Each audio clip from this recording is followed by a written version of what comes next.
I did my post graduation back in India in 2011, and I finished my MRCP while I was working in Bahrain. The 4 years that I was working in Bahrain, I was doing only the outpatients clinics, and I thought clinically I am being stagnant, and I wanted to improve upon from where I came from. Yeah. I really enrolled into the interview at the very last moment, just a couple of days before I came to know that CMFT has come down to India. And for the first instance, I actually thought it's gonna be fake, because UK is something none of the Indian postgraduates look up to, because it's been deemed as very, very difficult. So, but I just thought I'll give it a try and let's see how it turns out to be. I was interviewed in the month of November in the year 2015. I got my interview results in the first week of December, and then I was told that I have to get a clearance from the GMC. If I get a like an invite from the GMC for registration, my visa would be further processed. Now, when I had passed my MBBS, I had done the PLAB in 2003, and I had worked in the UK when I was doing my MRCP, so I had a GMC registration in the past.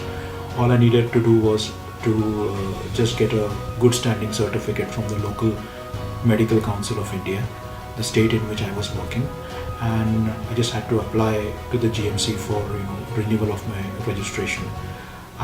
There were various people to guide me what to expect and what's gonna be laid forward to me, and this was like one of a kind of program that CMFT has come down to another country to recruit doctors, so it was kind of really assuring.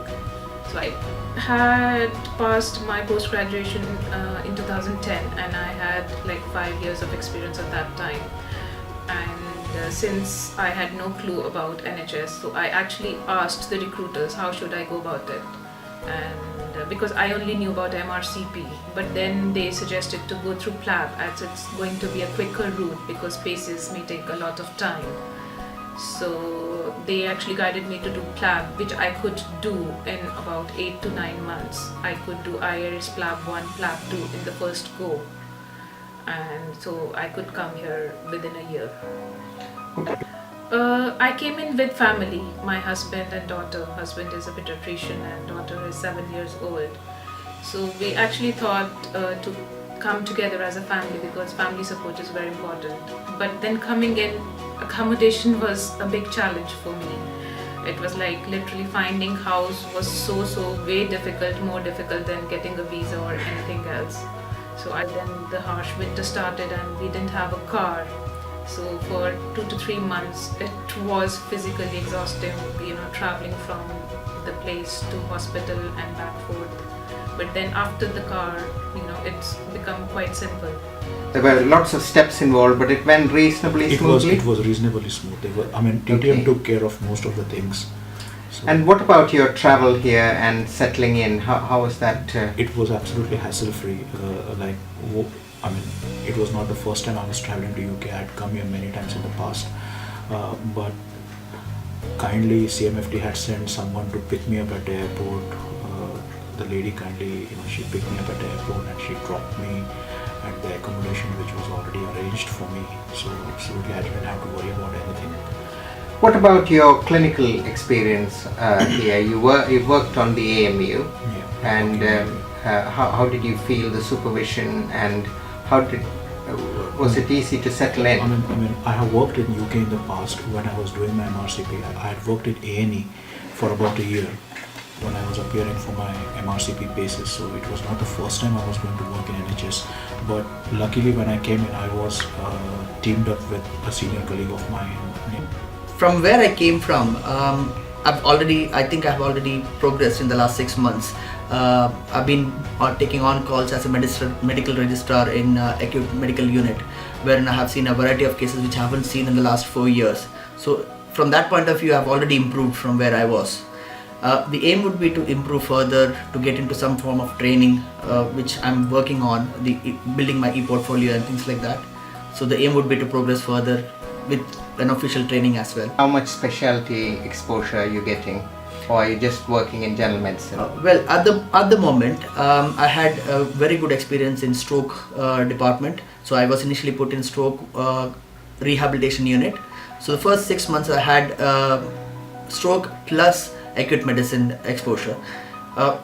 I wasn't actually expecting stroke to be that informative, because we have seen stroke back in India, but the stroke, how it is being treated here and how the rehabilitation works here is completely different and eye-opening experience for me. Moving on to your personal front, you came with your family and found it a bit challenging to get accommodation. Is that the case, or how did you manage that? It was quite difficult, because the way things work in the UK, I think you have to be very choosy with where you live, because if you have a child who is going to school, it depends whether you have a proper access to a nearby good school or not. So this is something which is given so much of importance here as compared to India. In India, you don't really worry about all those things. So to get a proper accommodation, right rent in a locality which is conducive, it was quite difficult. And we didn't have a car. So for 2 to 3 months, it was physically exhausting, traveling from the place to hospital and back forth. But then after the car, it's become quite simple. So I would really suggest, if you're planning to come to England, sort out the accommodation beforehand and get a car as soon as possible, because even on international license, the insurance is going to be same. It doesn't make any difference once you apply for the UK license. The first year insurance is the same. So can I ask, would the insurance be around £2,000 Minimum. per year? Minimum. Even for the smallest car, it will be around 2,000. So it will be nearly as expensive as the car. Yes, it will. Okay, how about starting a bank account? Did you find that challenging? Yes, and to be honest, I didn't expect it to be that challenging. I had the letter from the trust which stated that I'll be given this post for 3 years, but then the bank really demanded that the word permanent to be put up on the letter, which was not done, and every time I had to take a bank appointment, it was with a delay of 2 to 3 weeks, and every time it was at a different place. So I found that bit very challenging. I made this decision to move to England not just because of my career, but it was a life-changing experience. I came here with family. It was a long-term decision. It's just been a couple of months, and it will be really unfair for me to say whether it was a right or wrong decision. I would give it a full try. I will give my best to actually work it out. And till now seems to be settling in, right? Things are not becoming worse, they are becoming better eventually, and I hope so. So your wife is a physiotherapist and she's come as a dependent. Yeah, she came as a dependent. Has she got an employment? Yeah, at the moment she is working as a locum physiotherapist. And It's always a very difficult decision to make when you are settled in a place and to move into a new place. What I thought at that moment of time, probably I made this decision somewhere in last June. The decision was based upon whether I'm going to improve clinically, professionally, and if my state of living is going to be at least similar, if not going down. And I've been very lucky and I've been very happy that all 3 points have been met. It's quite difficult to make a decision at that point of life where you have a family to look after, you are responsible for all those things, but I'm quite happy with that decision I've made till now.